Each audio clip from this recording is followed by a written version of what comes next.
Americans. The coronavirus pandemic just won't let up. As COVID cases surge again, a number of countries are bringing in new restrictions. The UK, France, Sweden, Italy and the US are among those who have already introduced tougher measures. Israel has now gone back to a nationwide lockdown, while in some European countries, new measures are being imposed on bars, gyms and restaurants. Restrictions on large meetings outdoors are again in place or completely banned. Companies are being told to send many of their employees to work from home. Well, there's been a lot of anger with the COVID-19 measures around the globe, with many lashing out in violent protests. Mask wearing has been a particularly touchy point. When some people refuse, others are driven to blows.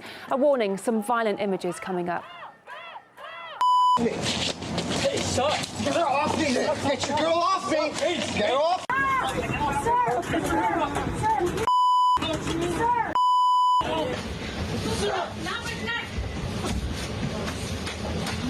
Grabbing? Get off you grabbing?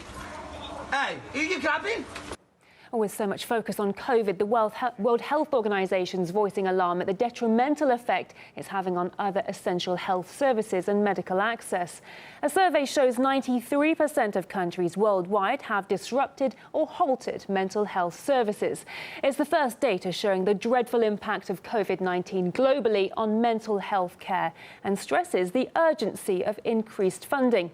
We discussed it with a regional director of the WHO, Rob Butler.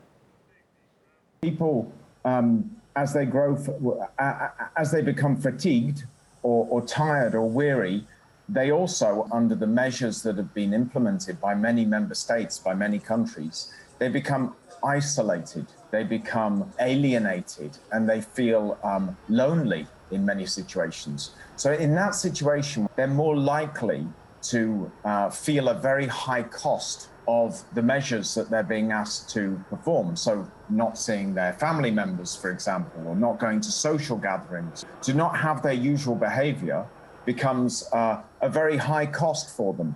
And so they're less likely to actually go and wear a mask, to practice safe physical distancing. We're very concerned about fatigue here at the WHO European region because we feel it could be contributing, of course, to a resurgence and to a rise in transmission of COVID-19. You're watching RT International.